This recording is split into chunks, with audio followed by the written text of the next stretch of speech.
What's going on, everybody? This is Jerome Moore, host and creator of Deep Dish Conversations. And firstly, I want to say thank you for all love and support, and thank you for exploring the perspectives of social change with me on this platform. I want to encourage you all to like, subscribe, and follow us on YouTube and on your favorite podcast listen platform. And make sure you give us a 5-star rating if you're loving the Deep Dish Conversations. I appreciate all of the support again. I hope you all enjoy this episode. We're back with another interview of perspectives, and we have another amazing guest because all of our guests are amazing. And shout out to our supporter, Kelly, for recommending our guest that we have here today, Ellisa's son. How you doing? I'm good. How are you? I'm doing great. You know, dodging this Omicron. Oh, yes. Yes. And everything, pandemic, just navigating. I love to give people their flowers on camera, off camera. Your music is amazing. Thank you. You have a very powerful voice. I think people will be shocked or are shocked when they look at you, right, and then hear your voice. It's like, wow, yeah, like this is amazing. Like your music is awesome. Your catalog is amazing, and I love what you've been able to do, like with the during the pandemic of bringing different artists together and like creating like cool just jam sessions that people can go watch and jam to on YouTube. Thank you. No, you're welcome. You're welcome. Thank you. So, to start us off, tell us a little bit about who you are, where you're from, what you like to do, what you don't like to do, people you like, people you don't like. Well, I'm from California originally. I'm from a little town called Seal Beach, which is right next to Long Beach, so it's Southern California. I went to school in Northern California, so near San Francisco, and I spent a lot of time in the Bay Area, which is where I kind of discovered my music. And I didn't start playing music or really writing songs until I was like 22, 23. So it was something I always wanted to do, but I never actually tried because I was scared. I was very shy, and it was just like, I still get very like stage fright kind of stuff. And then I spent some time in the Bay, and then I spent a year living in an RV with my ex-partner, and we played shows for a whole year all around the country and some of Canada. I was out playing shows in everywhere you can imagine, like little towns to big cities to kind of a range. It was all very DIY. Right. So some of the shows were not great, but some of them were. So it was like a range. Right. And then I settled on Nashville as a place to move because I didn't want to go back to California because I love it, but it's so expensive and it's just not, what's the word? Manageable as an artist. Right. So Nashville seemed to have a really nice balance of community and creativity, and it's even in the 2 years I've been here, I've seen it get so much more expensive. Right. But it's definitely more affordable than California. So that's how I ended up here. Yeah, no. Short story, but yeah. See, you're one of those people that is adding to our traffic jams. I am the annoying Californian, but at least I don't work at Amazon.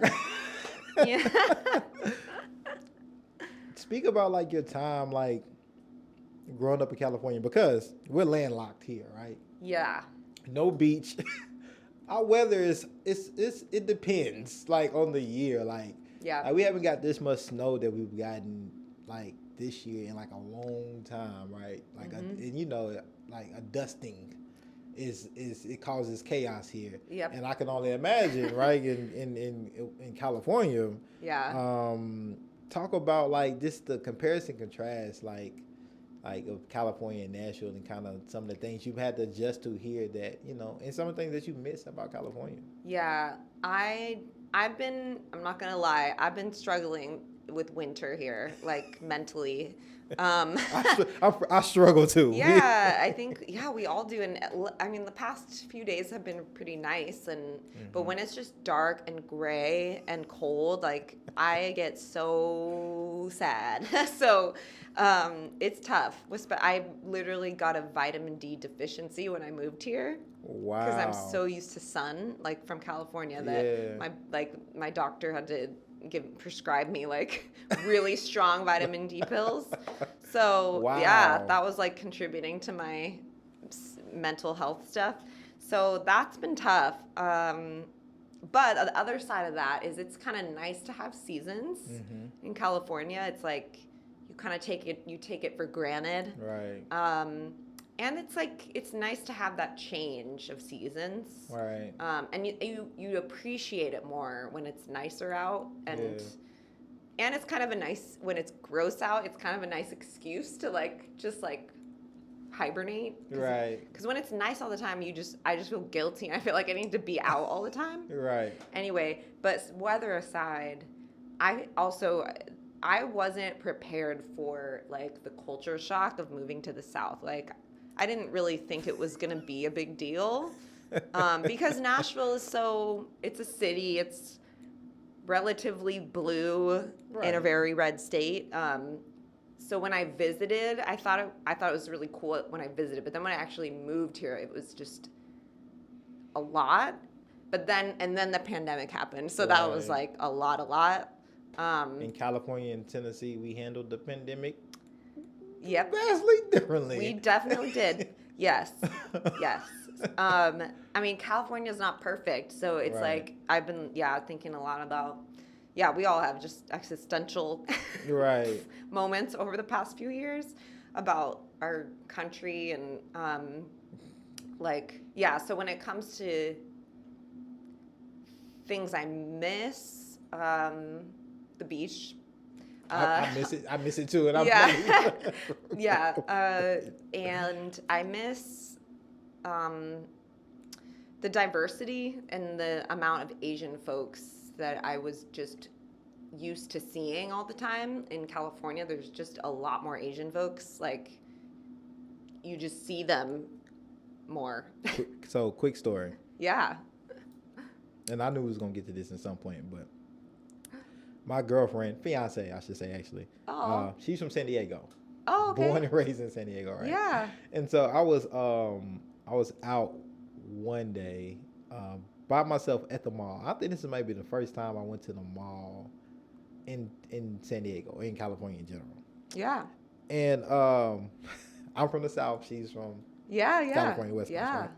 Wow. And so I was in the mall, and that was the first time it clicked to me because of the diversity is there, right? And my good old South lens, got cleared up, and I looked around. I said, "Damn, there are no white people." Yeah. Like, it was like, I think I might have seen one, but it was like, I was like, wow. Yeah. Right. And now she's moved down here, and then now she's like, it's nothing but white folks. Yeah. Yep. Welcome. Yeah. but the diversity is a real thing. And I think a uniqueness about California. And she grew up, and her parents are still there, right on like close to the TJ border. Oh, yeah. Tijuana. And so like there's like, yeah, like, and it's a military town too, so you getting just a plethora of different people from different places, and like communities is really a real melting pot, right? Yeah, and like not that's segregated. So cool. Yeah, it definitely is. It's like, that's so cool. What brought her out here? Or me? Oh, right. And then how did you meet? We met in Costa Rica. Oh, yeah, okay. we was both doing. So she was doing a postdoctorate for Stanford University. Wow, cool. And I was doing some community economic development for an NGO that I was leading. And I swept off the streets of Puerto Jimenez, Costa Rica. She don't like when I say that, but took off those Costa Rican streets. Oh my gosh. How long has she been here now? Since when did she move? What year are we in? December 2020. Okay. Yeah, okay. So she. So right before the pandemic. Or no, it was after. No, after. Yeah. So this is 2020. Yeah. Right. So it's December 2020. So she she likes it, like, but it's not like, it's just, San Diego is just a beautiful place. And like, if we could afford it, we would probably be. That's the thing. Just her parents owned it. You know, they've been there since 30, 40, 50, a Right. long time. So like they got the house when it was before $20,000, maybe something like that. Yeah. But now it's just like they just sold a house. Their neighbors just sold their house for like $600,000, $700,000.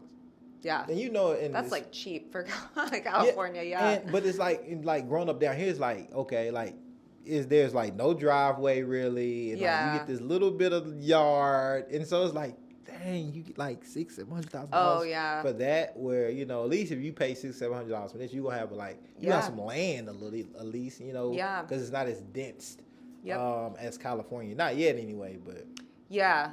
Yeah. It's so different in California. Like, and I was just there last month visiting my sister and my mom, and I just like it was the same kind of experience where it's like, oh, there's only a few white people in here, and it's Right. like it's just so opposite here. Right. It's just so different here.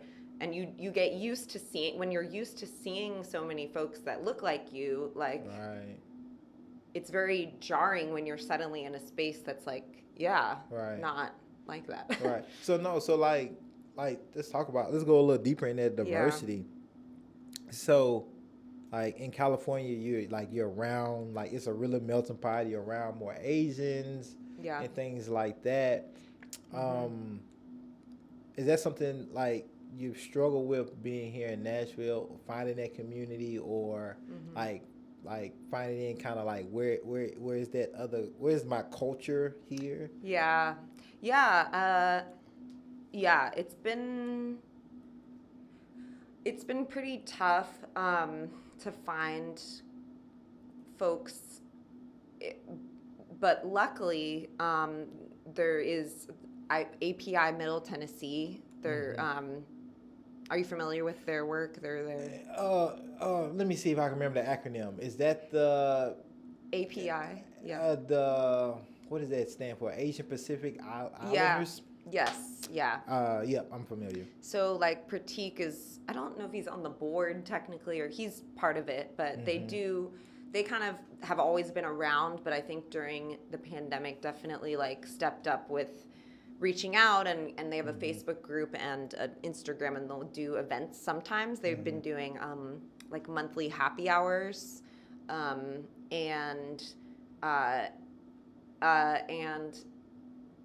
it's and I've met some really great people through that, and it's been funny because it's like I was just having coffee with Pratik last weekend and talking about like just the amount of Asian folks here is so small that like it doesn't matter what kind of Asian you are, we're like it will accept you. We're just like, Right. come on in, like you're Right. half, that's fine, or like Right. you're South Asian or you're East Asian or you're from Southeast Asia or all these different places. Right. And, it doesn't matter. And we're like, we have this camaraderie and people really have your back. And like, I feel really supported in that way, which is really nice. Like I had a music video shoot that I'll plug it later, but, I have a video. It's not out yet, but I cast a bunch of them and got like, or just put out in the, I think it was the Facebook group that I was looking for folks to use in this video to like interview them. Yeah. And like 8 or 9 of them showed up, and Wow. that's hard for people. Like showing up to stuff can be hard, you know, Yeah. especially in the pandemic. But that's what I appreciate a lot about Nashville as a more general thing is I feel like the people here in general are pretty like supportive and pretty Right. it's about community. Right. I think in California it's so hard to live there that it's a little harder to like get people to do stuff Right. because everyone's just like hustling so hard. Does that make sense? Yeah, no, that makes complete Yeah. sense. Yeah, like it's so much so much other social things to worry about as an individual. Yeah. And then it makes it even harder to support others in Yeah. what they're doing because you're like tied up in hustling. Yeah, no, that yeah. makes complete sense. Yeah. So your mom is white. My mom's Chinese. Your mom's Chinese, your Yeah. dad is white. Yeah. How Yep. was that growing up? So they got divorced when I was like 5, Okay. and then Welcome to the Divorced Parents Club. woo, yes. Yeah, I mean, so they got divorced, and then he wasn't really in the picture. Okay. So they split up, and then it was just me, my mom, and my sister, and it was just that for a long time. So I definitely think of my mom as like single mom raised me, like she was my primary parent. Right. So that being said, she was also born here, so I don't know, I have to look this up again, but I can't remember if that means she's first or second generation. Either way, so she was born here. My grandparents are from China. They came here in She's first generation then. First, okay, Yeah, she's it's first first. generation. Yep. So then that means I'm second. Yep. Okay. We were Pratik, I think, thought it was that meant she was second, and I was like, oh, so I'm fourth. No, I think like if your mother's parents migrated here, Yeah. and then she was born here, she's first generation. First generation. And then you would be Got second, it. and then so Okay. forth and so on. Okay. Yeah. So she was born here.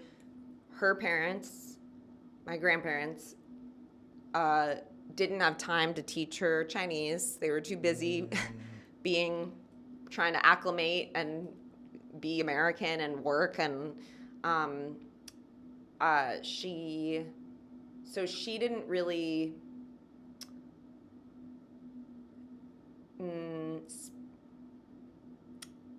I don't know how to say this. She very much, I think,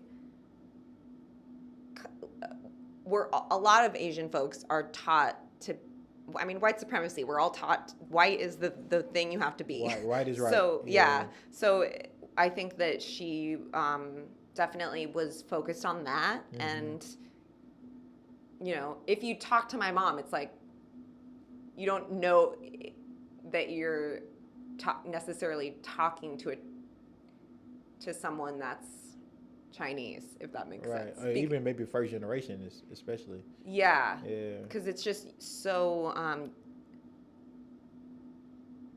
focused on like acclimating, and then when she had us, it's like you have little pieces of things that remind you that you're Chinese. Right. But I was never really taught, and I know that this might make her, I'm like thinking about her being mad at me for talking about her like this. Sorry, Mom. Sorry, Mom. But yeah, I don't think that she ever really taught us to be proud or to be like, to be proud of our culture. It was kind of like an erasing. Wow. Like, I think a lot of Asian American folks who might be half or maybe have parents that, we're just trying to focus on acclimating. Right. That, like, it's not like, it's a defense mechanism, like trying to, like, that show Fresh Off the Boat? Do you remember that show? I don't think Randall Park and Constance, what's her name? I think I've heard of it, but I don't think I watched it. It's very funny. It's like about a family that moves to Orlando in like the 90s, and based on a true story. But yeah, it's Asian American family, and there's a part in it where like what does he do? He like he does like that self-deprecating humor thing where he's like, oh, I'm a bad driver. Like I think he got like pulled over or something and like joked with someone, and then his son was like, why did you do that? And he's like, because I like have to, like, to beat them to the punch. Right. I did that all the time growing up. I was like, oh, I'm a bad driver, I'm Asian, and or I'm really good at math, or I don't know, things like that. Like that's just something I would joke about because I really thought it was, I guess I thought it was funny, but looking back, like I wouldn't say that again now. Right. But that's kind of just a thing. It's like this like pushing down of like and so has your I guess, Asian culture or heritage ever been questioned by other Asians, whether it may be from like specifically from the Chinese community, because maybe you don't speak the language fluently, or because both of your parents aren't Chinese. That was, I was gonna say, what I love about API Middle Tennessee is that there's that camaraderie and they welcome everyone. Whereas in California, I feel like I'm not Asian enough because I don't speak the language. I'm not full like Chinese. You know, but I wish I could. So I feel like a bad Asian. Like I don't. So it's never too late to learn Chinese. To learn. That's true. It's not the easiest language. It's not. But like, you know, if that's something, you know, I feel like you want to do for yourself. You know, give yourself that power or whatever it may be. You don't even need a reason, right? If you just want to do it. Like, I would encourage you to do that. I do know. I know a few sentences, and I love. I've taken a few classes, but I'll pick it up again. I'm gonna tell you what I know. I should really know more, but I haven't used it. Like, of course, she need, booyah.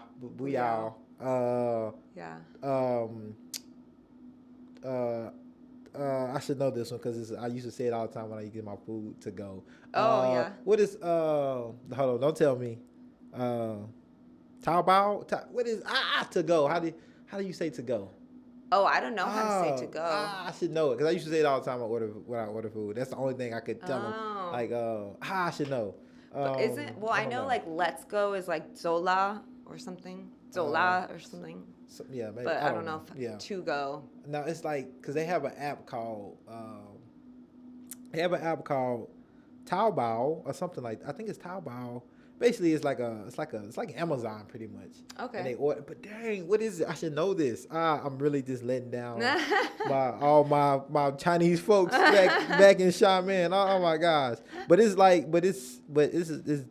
difficult. It's a tone. The tones are really tough. Really tough.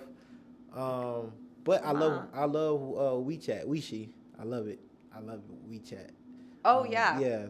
That's how I stay connected to my Chinese people. Oh, my cool. Friends. Yeah. That's cool. And we need something like that here, I think. But oh my gosh, I've been thinking about dim sum and how there's no dim sum here. There's like Lucky Bamboo does dim sum, I think, but there's no good dim sum spots here. Yeah, no. Like I remember when I was living in China, like because of this. It's different, like, when you see them characters, right? Because there's you either know them or you don't. It's nothing that you can, as, like, a native English speaker, it's nothing that you can correlate, like, to characters. Yeah. It's just, I don't know what that is. Like you just don't know. And so a lot of the menus, right, I'd be like that. And I would be like a kid, like, I need pictures. And like, this point, let me circle. Or you see something on the wall, like, this. Yeah. And so, but no, it was a interesting experience, the most interesting experience, and the most, I think, unique country of people that I've ever been able to interact with. So I've always cause again, like I grew up here in Nashville in the South. I was in my black community bubble. I would have never thought that I would be ever live in China. Never, and I didn't know anybody who ever had. And so only thing that I'm getting is like propaganda as an American about how Chinese people are, what they're doing in China, what they think about Americans, and it's never really positive. No. And then the stereotypes like, like Chinese people can't drive or they're good at math, and those are like maybe like the two that I heard They're about. never artists. I didn't. And I'm gonna have to connect you with this artist that I don't know her directly, but I know her husband. Okay. And her husband runs a Jeremy Goldkorn. He runs a Chinese publication. Okay. It talks about like this Chinese social economic stuff.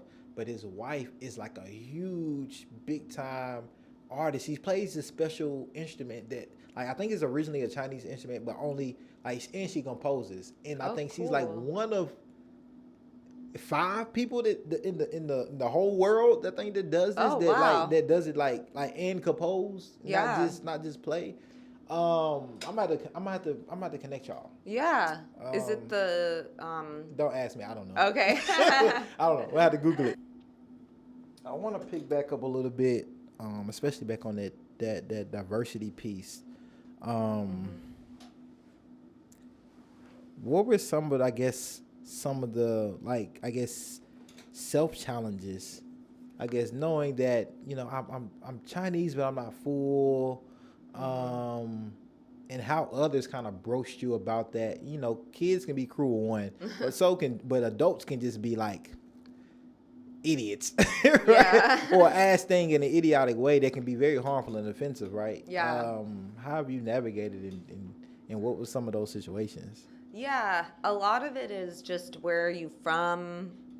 Where are you really from? Where were you born? Just like the grilling. Right.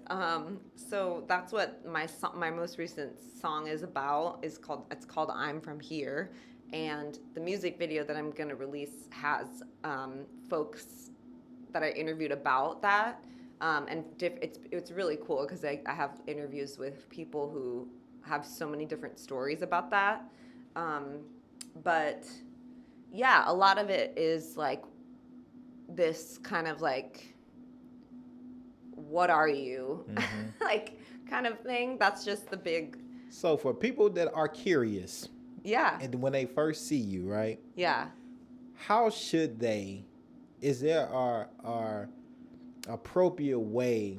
Yeah. For them to, you know, scratch their curiosity itch that they have. Yeah, I And get is it. Yeah. So what is the way to approach you? Yeah. Then? I have one thing that I asked, but I wanna know yours. Okay. I honestly, like, I think about it a lot because it's like, okay, you never know someone's intentions. Just because someone asks me where I'm from doesn't mean that they're racist. It doesn't mean they're a bad person.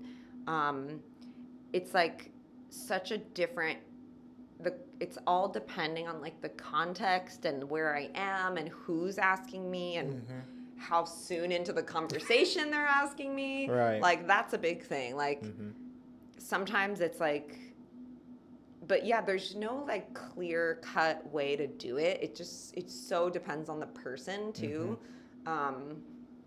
Like, cause like on one hand, it's like, okay, let's say there's a white man that I don't know just like comes up to me and asks me that, like, I'm gonna be like, whoa, like, Right. I'm not gonna feel okay with that. I would rather someone at least like get to know me a little more before they ask me. Get your name. Get my name. Like, I'm a person. Yeah. Right. Or like before they ask me, like, so where are you from? And, you know, and then, yeah, it's hard to gauge like what their intentions are. Like, are they Right. really asking me that? Because I think, yeah, curiosity is okay. Like, Right. it's tricky. It's very Right. tricky. And I think at the end of the day, like, depending on the person, if it ends up, at the end of the day, I think what bothers me is when people ask me that, usually white folks ask me that, but they wouldn't ask another white person that. Right. Yeah. So it just ends up making me feel very like I just don't belong.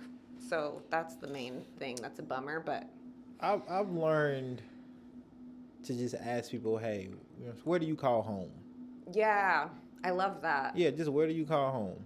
That's a And good then one. home may be California, and then by way of Hong Kong, wherever it may be, you know, Right. then like I think that opens it up for that person to tell their kind of home journey. If you Yeah. ask what you call, if they care about, you know, that where they're from. Yeah. All right, if home is just California, leave it at that. If home is just Nashville, leave it at that. It's Yeah. no need to go any deeper Yeah. than that. And like Yeah. that's kind of the question that I've learned, that I feel like it's comfortable for everybody. It doesn't come off offensive, Yeah. regardless of what you look like, where you're from, or where you may Yeah. be from. Like, hey, where you call home? Where's home for you? Yeah.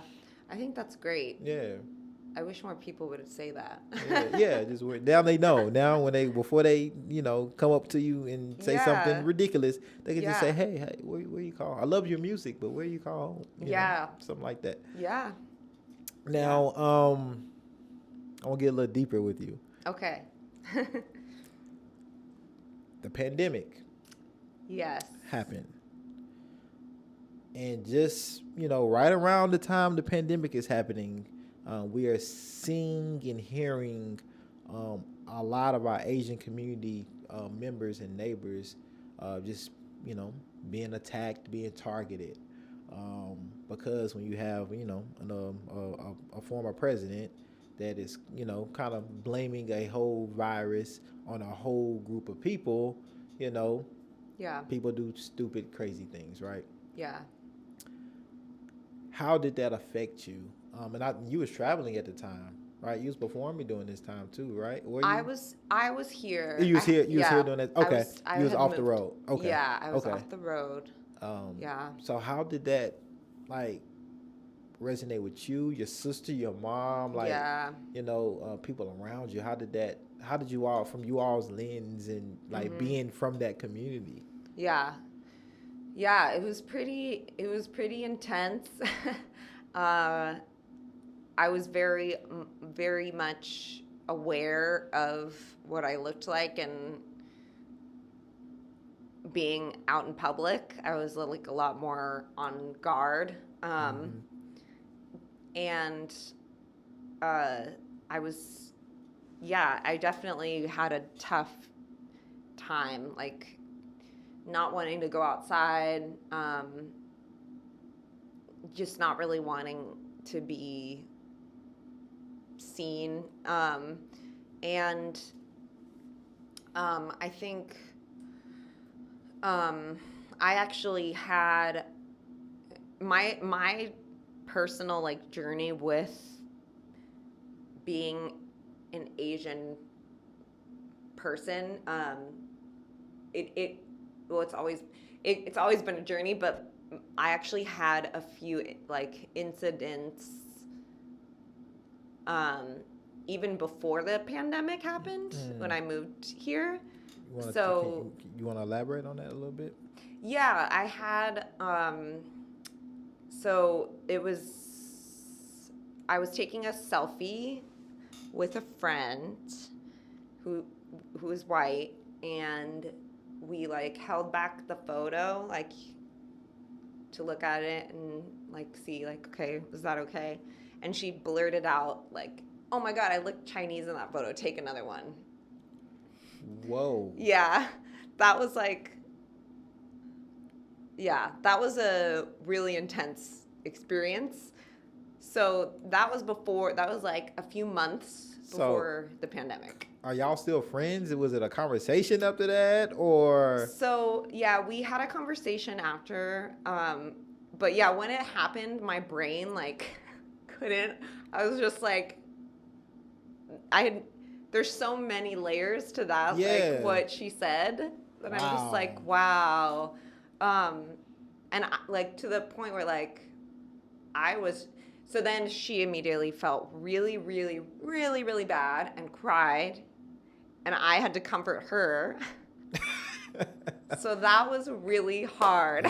Those white tears. Yeah, it was really hard. And I don't think I've definitely had like, I think when I was younger, I made like a kid, I had people make fun of like my middle name and little, but that felt like a big, because I'm a grown person now, and that comment was just like, wow, I can't believe that. Right. And just the fact that it came out from her like subconscious, that's like some deep racism. Right. No, for sure. So we had to have a really hard conversation, and I couldn't, like, at the end of the day, she wanted to still be friends, but I couldn't look at her the same way. Like, I knew that I couldn't be friends with her anymore. Like, so I wished her all the best, and we tried to talk about it, but like, she just kept trying to like say she had a lot of Chinese friends and she, that kind of thing. Textbook. Yeah, yeah, But yeah. you know what's deep about that, and I'm gonna be quick because I want you to get to the other Yeah. story, is that the fact that like you comforted her Yeah. is like just as deep, because I think like that's white privilege, right? Yeah. To the fact that even us, like, it's no matter, like, as people of color, no matter how white folks specifically make us feel, like, for some reason we want to like comfort them, and because Yeah. we know how it feels to not to be on the outside looking in, so it's like, I don't want you to feel bad, but Yeah. like it's like, like, but I really shouldn't be giving you this pass right now to Yeah. do any comfort. And so like that's just deep in itself. Yeah, absolutely. Yeah. And looking back on it, it's still like pretty. And then just thinking about, there were also two guys there, my ex and another guy, who were both white, and they didn't say anything. They just sat there really awkwardly and they were just like Right. silent. So then after, like, I processed through it with a friend of mine and she was, I mean, it helped to talk through it with different friends of mine, but yeah, that made me really mad. And then that was a conversation with my ex where I was like, Right. you need to fucking, sorry. Right. No. Speak up for me. No, this is not a censored. Okay. Yeah, like, speak up, and because that's a huge thing. And then, Right. but what's crazy to me is like the fact that this happened like right before the pandemic, when everyone suddenly cared about it. Right. And it's just like, my brain was already kind of, so then I had a really intense experience over the past few years. So yeah. So that there was that, and then one other thing where I was at a music event, and it was right around the time that COVID was like, oh, this is the thing that might happen, but nobody was really worried about it. Right. And I was at a music thing, and some guy was like, oh, so he was asking me what I was. And I was like, I'm half Chinese. And he was like, I'm a human being. Yeah. Yeah. And I was like, and he was like, oh, so you brought the coronavirus here. Wow. He was joking. He was trying to be funny. Wow. But yeah, that happened to my sister too in LA. So it's like, that happened to a lot of us, and people joke about it. Right. So yeah. And it's not really a joke when people are like being harmed physically, because people have that perception and that narrative that like the reason that we're in the situation that we're in this pandemic is because all the Chinese folks in the world like done this to us, right? Yeah. And I guess it doesn't, and I guess it's easy for many Americans, because this is America, to do that, in particularly against China, because of the kind of our relationship socially in the air. So much it's like so much. Yeah, I just feel like in the media, the policy and the politics. Right. It's like China and Russia are like scary, like big bad. Right. Like there's so much like negative. There's never anything good about China or Russia. Like I just feel like those two. Right. Definitely demonize. Right. There's this like xenophobia around China, even though that's, I don't know. Even though people haven't been there. Yeah, and it's like also where we get all of our stuff. And like it's and a lot of our a lot of the things that people use on a daily basis, just made in China. Which is which again, like, depending on people's perspectives, that's scary to people, right? Like, oh, we need to America first and stuff like that.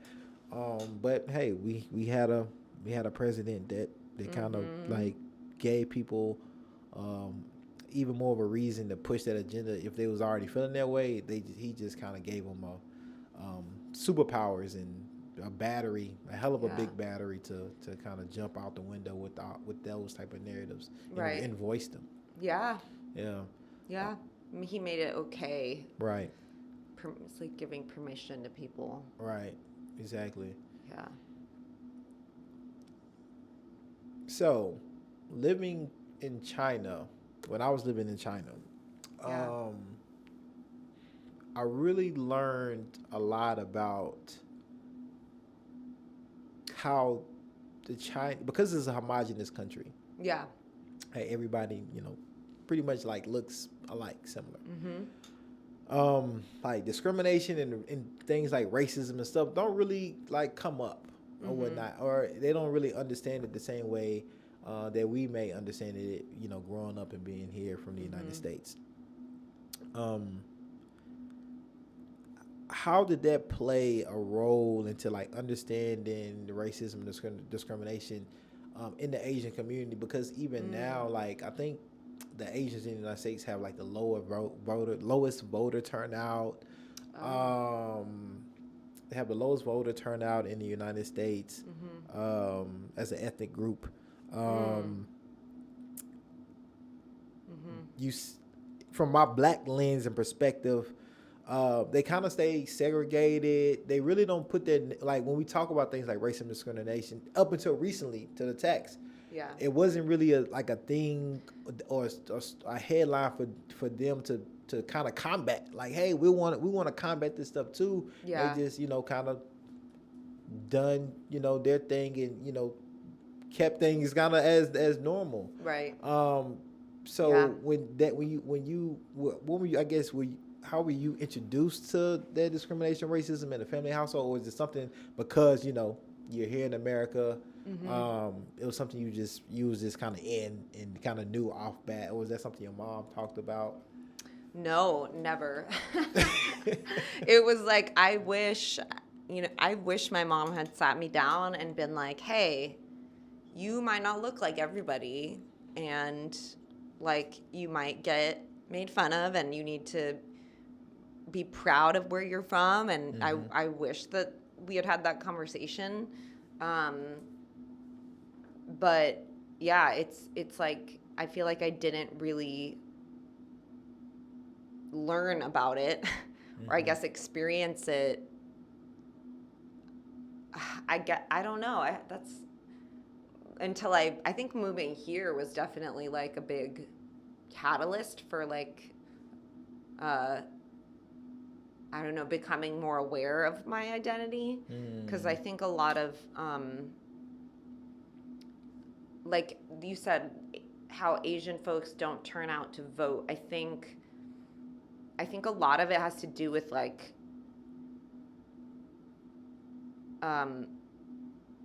the model minority thing, and just wanting to be white, or not wanting to, but just having to feel like we have to be, Right. and just not taking up space and not just like keeping your head down, Right. and like blending in as best Right. you can, and like that's kind of what I feel like I was taught to do, like Don't put a target on your back. yeah, and don't take up space, and don't rock any boats. So I think that's a big part of like just to be accommodating to white folks, and I think that's a big thing that a lot of Asian people are taught. How have you challenged yourself to unlearn some of that? It's hard.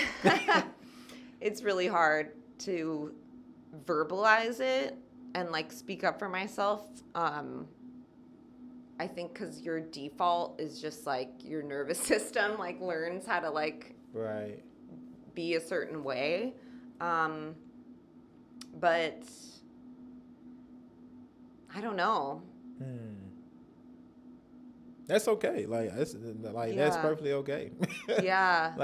I think we all trying to learn and grow, Yeah. and we do that in different phases of our life and in different journeys in our life, and it hits us differently. So no, it's just something like more for you to reflect on. Yeah. Because I think white supremacy affects us all.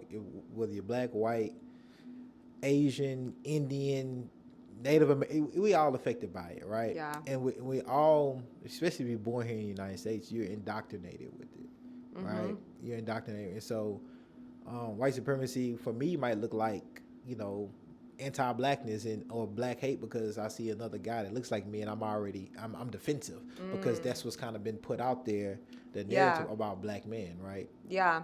And so I'm feeding, it's indoctrinating me, and I'm feeding into that.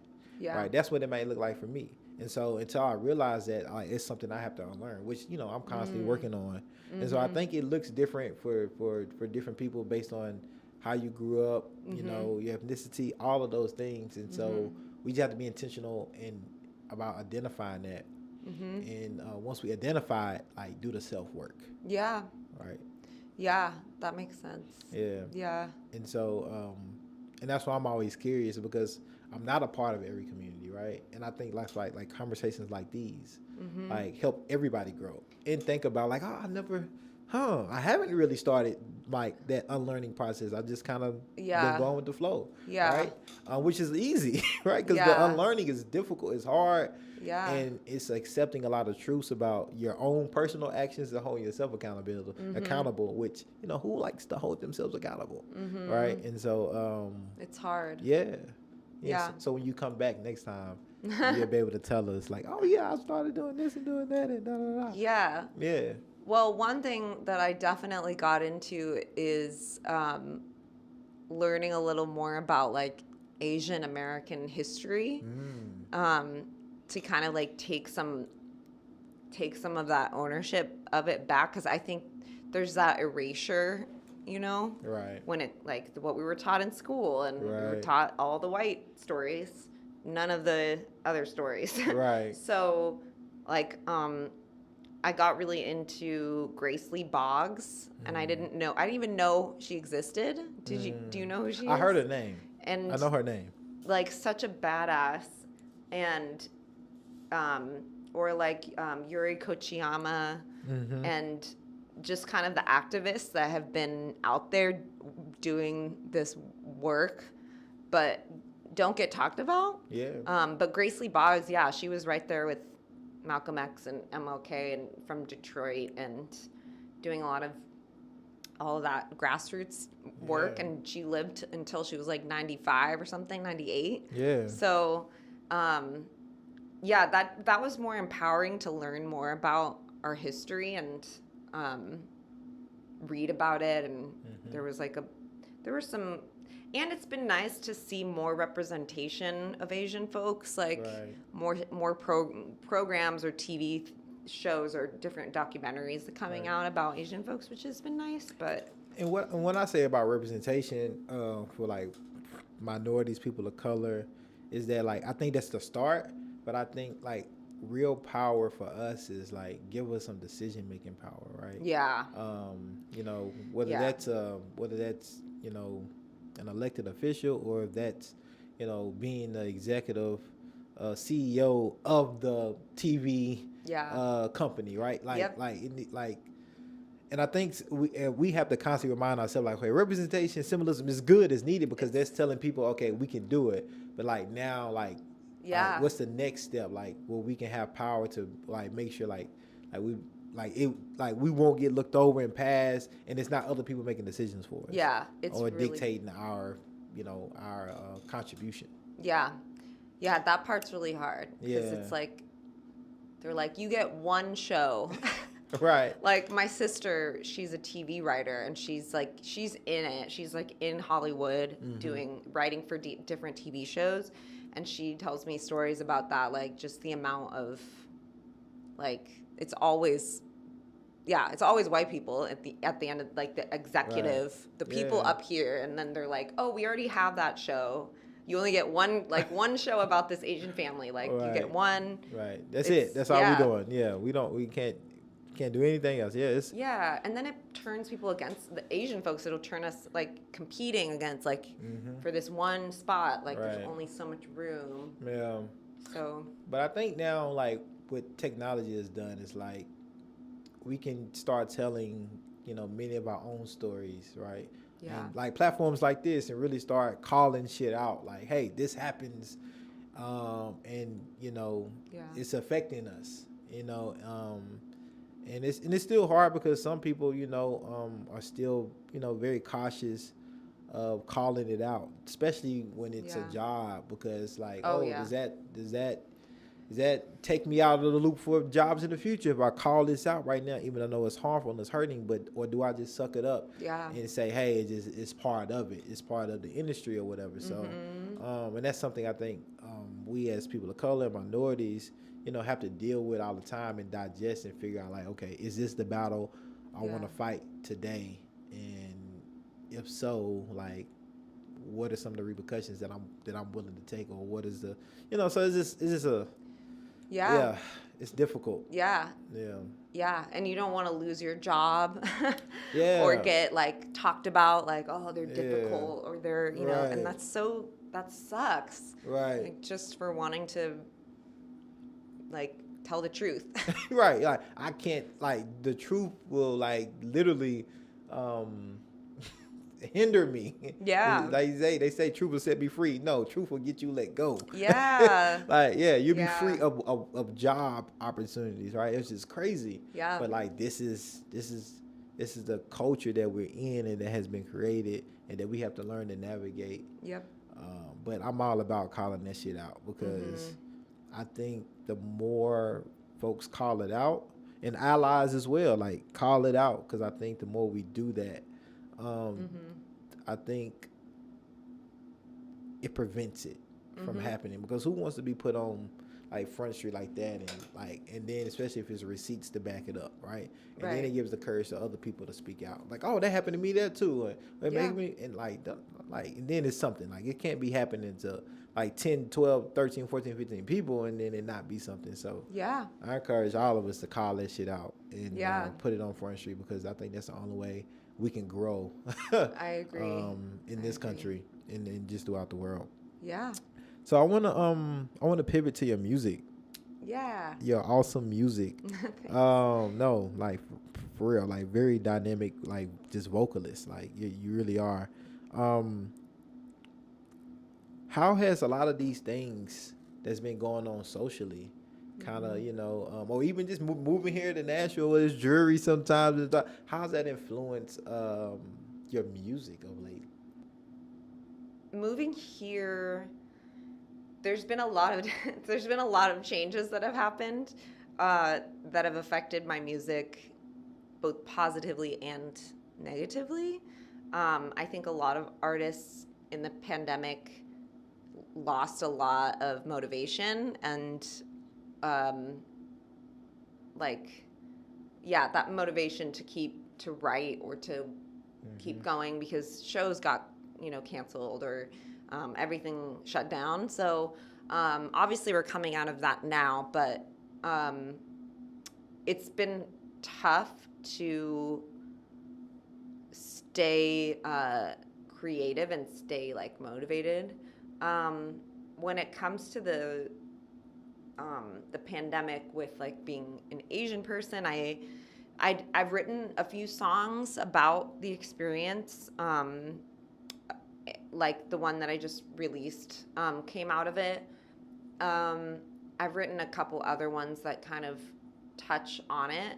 And then I'm working on some new songs too with a band. Okay. And those songs are more about love and heartbreak. But honestly, in 2020, I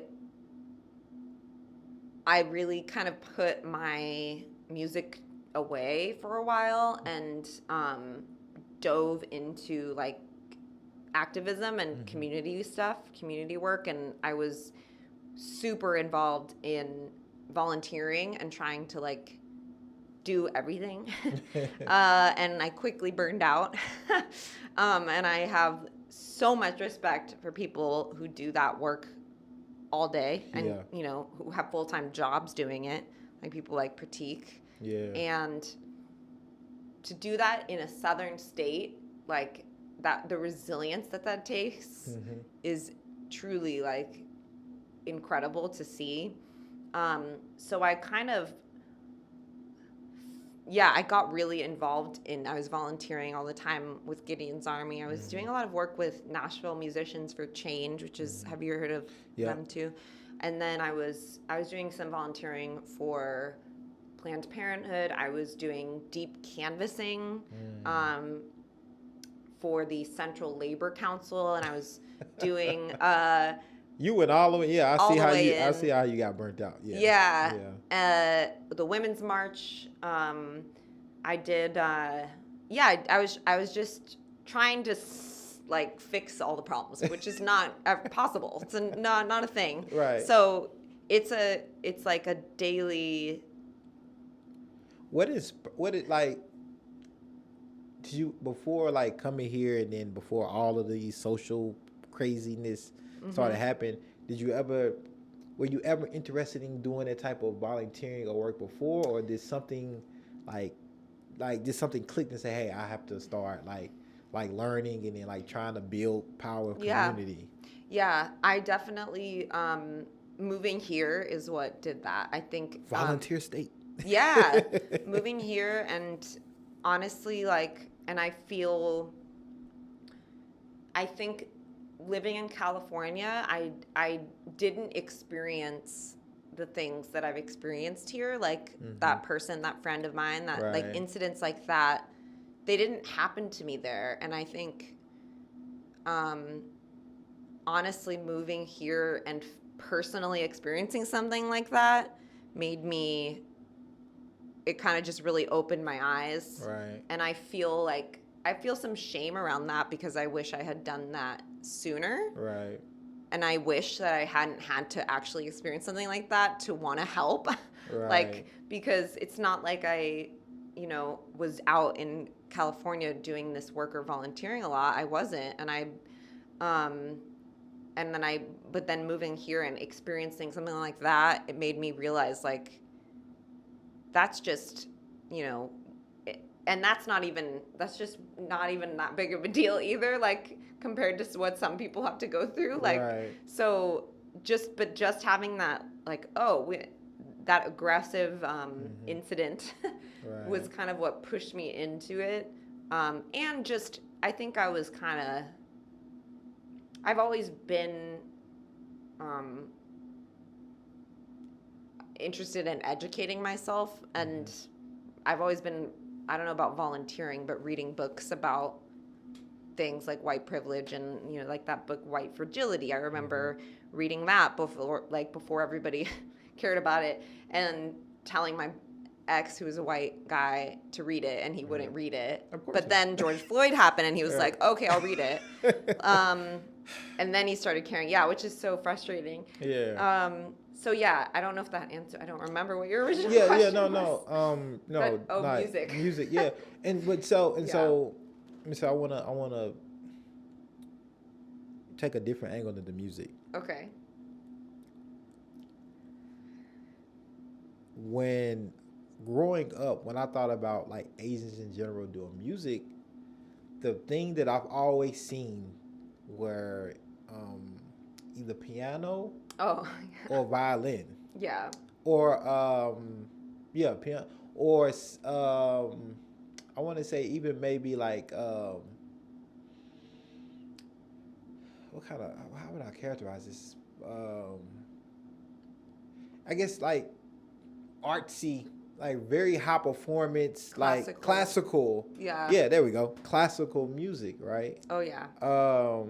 And that's like growing up, like in my own condition, that's the box that I like put like many, I think probably all Asians in, right? When I think about musically, right?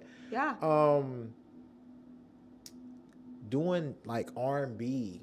Yeah.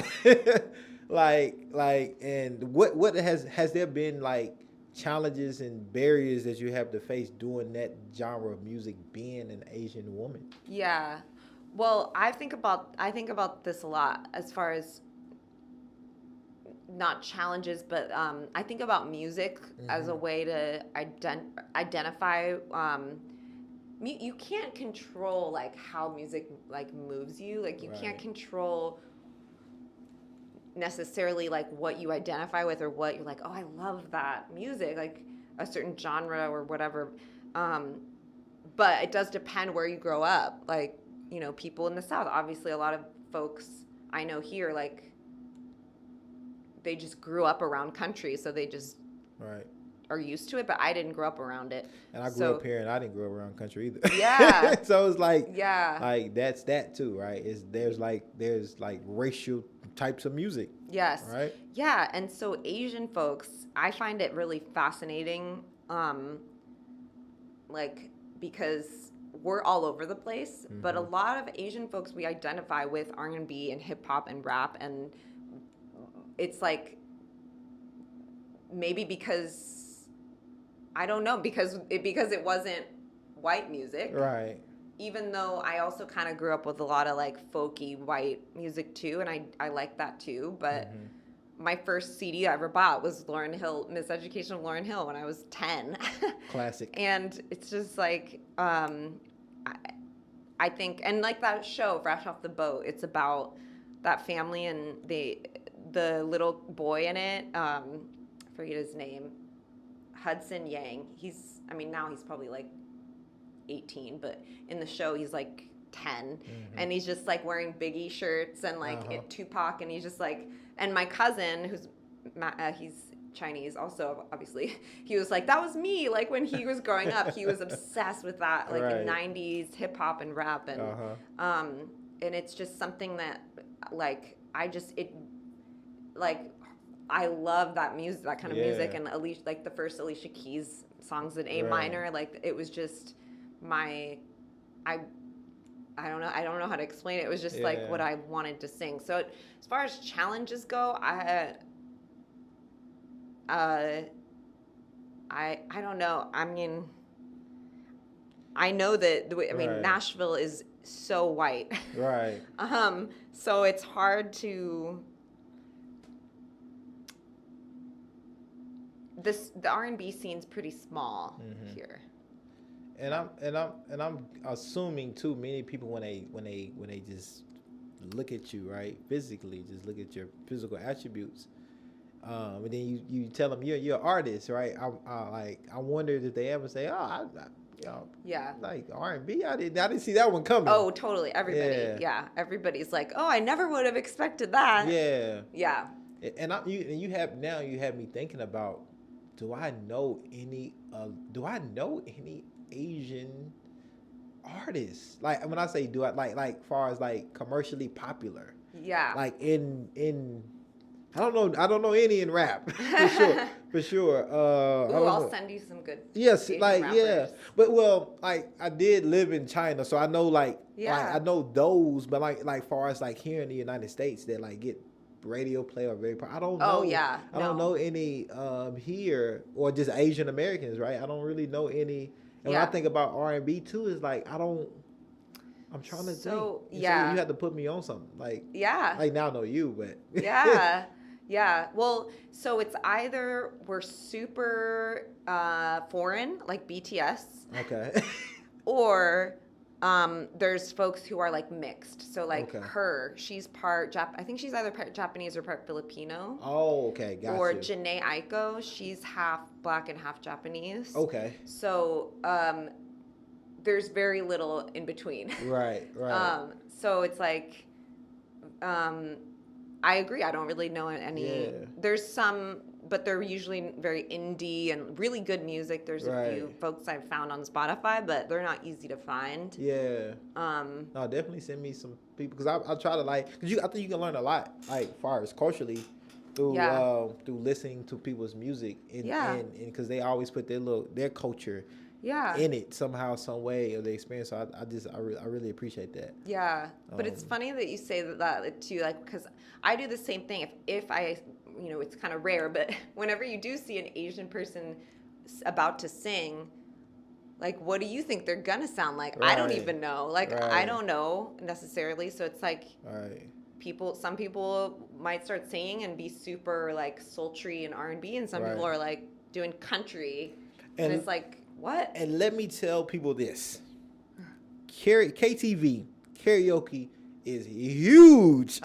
Yeah. in China and then in the Philippines. Like Yeah. when I say I've heard some of the most amazing voices just randomly in karaoke, and it's like an event. It's like Yeah. it's a big deal. Yeah. And like they're not up there just playing. They're like using their real, like people like just, you know, like you just maybe be colleagues and like they now you like what? Like where is this Yeah. coming from? And like I feel like everybody has like Yeah. an amazing Yeah. karaoke voice in China and in the Philippines. I've never Yeah. witnessed anything like that in my life. Yeah. I was like, ew, I was just blown in all types of music, right? Yeah. I was just blown away. That's so cool. Yeah. I've never really watched a show like that, so. Yeah, like it's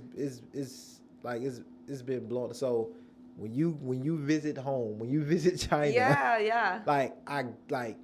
or even just the Philippines, right? Because it's right there in California has a huge like Filipino population. Yeah. And so like they like it blew me away. Yeah. When I was like there in person. That's so cool. And they was yeah. doing it drunk. So Yeah. even more amazing. Yeah, Even yeah. more amazing. Yeah. Yeah. And so I want to give you the last word to talk a little bit more about like what's next with you and how people can find your music, and if there's other people from our Asian community here in Nashville that want to further this conversation with you, or you know they may be going through some of the similar or have been through some of the similar journeys with this identity, right, of being Asian here in the United States or here in the South, like how can they reach out to you? Yeah. And those things. Yeah. Well, yeah, so I am on all the things, so Spotify and Apple Music and all that. So it's just Ellisa Sun. The spelling is kind of weird, but it's Ellisa. And on Instagram, Ellisa Sun Music. I'm working on an EP, 6, maybe 7 songs. The process is kind of taking it a day at a time right now, but the songs are really good, and I'm excited because the band that I have is really solid. So I also just released a single called I'm From Here, which is about the experiences we've been talking about. And I am going to release a music video for it sometime in March, I think. Okay. But the music video is a really, really great. I'm excited to share it with the world. And then, what were the other questions? If people want to reach out to you, So my number is. Yeah. she did say a former boyfriend. Yes, I'm single. But yeah, if people want to specifically from like the Asian community here in Nashville, and want to further this conversation or like just dive in deeper into, y'all might have similar stories and journeys and still like challenges, right? How could somebody like, what would be the best way for them to reach out? Yeah, Insta, just DM me. Like I'm sliding them DMs. You can totally DM me. Yeah, I'm cool with that. I'm not, I'm not getting a lot of them, so it's not like I'm like famous and like get so many that I can't answer. I mean, if other than DMing, I have an email like list on I have a website. It's just elisasun.com. And there's a contact form on there. Okay. So that's a good way to reach me too. But I'm always down to talk about have conversations like this with everybody. So yeah. No, it'd be dope for you to like bring in other artists and have this type of conversation. Oh yeah, I would love to do that. Yeah, like I would love for you to do that. Like too. Yeah, I don't even have to be a part. I just want to just see it happen. Yeah, and honestly, I'm excited to maybe we can do something with some of the people that were in my music video like after it's released. Yeah. Cuz I'm excited to share it, but I'm also really interested and a little scared to share it, which maybe is a good sign, but I know that it's a powerful story, so I'm interested to see how people respond. I want a sneak peek. I'll share it with you. Okay. Shh, don't do that. Well, Ellisa, I really appreciate your time and you opening up and sharing your experiences and your journey with us. And just like how you've been able to just navigate everything and still be like a great human being. Thank you. So thank you. Thank you, Kelly, again for the connect and the plug. And we got to have you back. Yes. to talk more. And then I'd love to. when you do become famous, you know, I want the exclusive. Okay. More Good. famous. I would, Yes. because I think you. Look, I think people know you. I did my people know you. Yeah. And so, yeah. good. But no. So when you getting like, you know, filling up stadiums and stuff like that, Yeah. you know, Aw. I just want to bring you out. You know, let me just introduce you or something. Yeah. Oh, Yeah. thank you. Oh, It's no an problem. honor, honestly. I think that what you're doing is so cool. So Oh. I'm really honored I to be appreciate here. that. No, I appreciate that. Yeah. Thank you. Until Yeah. next time. Thank you All for right. being here.